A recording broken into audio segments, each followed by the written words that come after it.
Дорогие друзья, уважаемые граждане России. Friends, citizens of Russia, I extend my heartfelt congratulations on this holiday, the day of reunification of the Donetsk and Lugansk People's Republics, and the Zaporozhye and Kherson regions with our large, united country. 3 years ago, in referendums held in Donbass and Novorossiya, millions of our compatriots freely and independently chose their future. They fulfilled a dream cherished for many years and made a momentous, historic decision to be with their fatherland, with Russia, to return to their native family, of which they had always been a part. Together, we did what had to be done, and we are proud of it. We supported our brothers and sisters in their resolute and responsible choice. Today, in defense of that choice, our soldiers and commanders go into battle, while the entire country works and fights for a just cause. Together we defend our love for the motherland and the unity of our shared history. We fight and prevail, safeguarding our vital national interests, our common memory and values, the Russian language, traditions, culture, and faith, as well as our sacred right to honor the feats of our forefathers, generations of true patriots of Russia, both warriors and workers. Together, shoulder to shoulder, we will continue to build our common home, a great and independent nation, a sovereign state. We will overcome every trial and emerge even stronger. I know how difficult life remains for the people of the liberated cities and towns.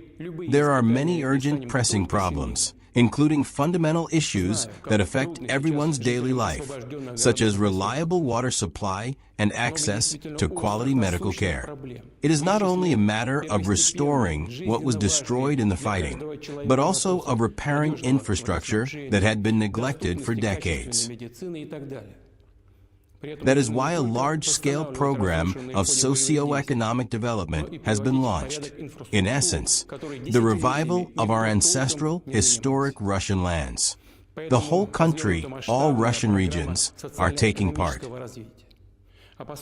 Thanks to their direct involvement and significant federal support, more than 23,500 facilities have been built or renovated in Donbass and Novorossiya since 2022. These include housing and schools, modern medical centers, sports facilities, and advanced youth centers. Energy, communications, utilities, and transport systems are being upgraded.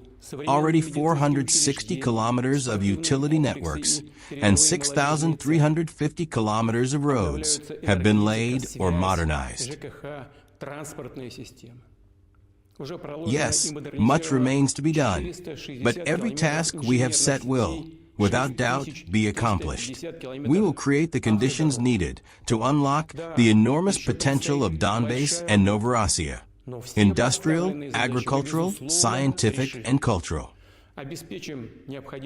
These territories will become places where new families are created, children and grandchildren are raised, and opportunities grow for education, creativity, self-realization, and professional advancement. On this holiday, in the year of the Defender of the Fatherland, I wish to address special gratitude to the soldiers and officers, the true heroes of our time. Thank you for your loyalty to the motherland, for your courage and valor, and for the dedication you show every day in your demanding military service. I am confident that thanks to you, Russia's security will remain reliably assured and that long-awaited and lasting peace will return to the heroic land of Donbass and Novorossiya. We are together, and that means all our plans will be fulfilled. Happy Reunification Day.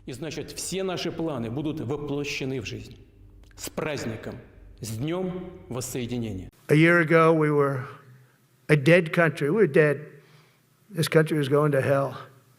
We were dead in every way, from immigration to military. We didn't have the weapons. We were given everything to Ukraine. We had nothing.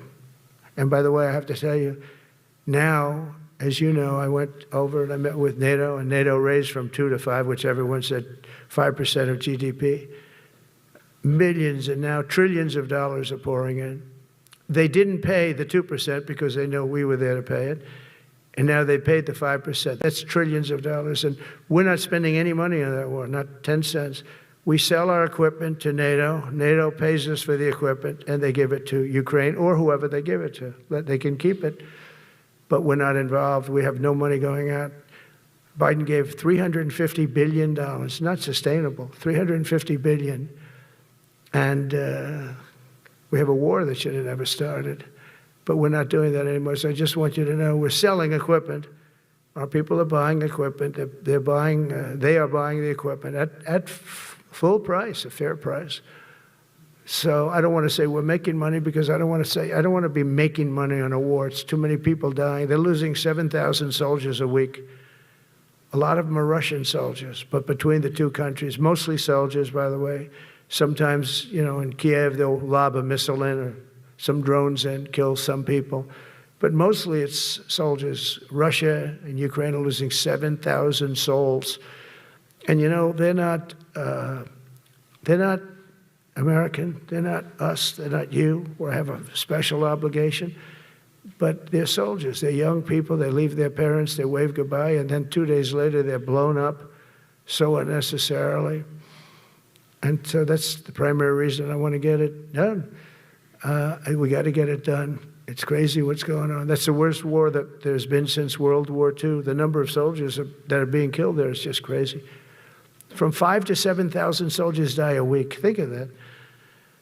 So I think we'll get that done. But that's turned out to be the toughest one. I'm so disappointed in President Putin. I thought he would get this thing over with. He should have had that war done in a week. And I said to him, you don't look good. You're 4 years fighting a war that should have taken a week. Are you a paper tiger? And it's a shame. But I think eventually we'll get that one done, just like in theory, I want to knock on wood, because you never know. It's like we're going to have the Middle East done, which is actually a much harder thing to do. I mean, thousands of years. But we have to get that war done. So now just think of it, we're a dead country. I was with the King of Saudi Arabia, a great guy. I was with the Emir of Qatar. I was with the great leadership of UAE. I was over there. We brought back $2 trillion and more. They ordered 200 planes, Boeings. They ordered so much, and they were great. But they all said essentially the same thing. They said, 1 year ago, you were a dead country, and now you're the hottest country anywhere in the world. We're the hottest country in the world right now. The absolute hottest country in the world. There's nobody even close. Putin said that to me. We met in Alaska, had a good meeting. Then he went back and started sending drones into Kiev. I thought we had a good meeting.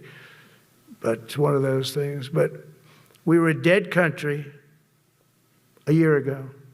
And now we're the hottest country anywhere in the world.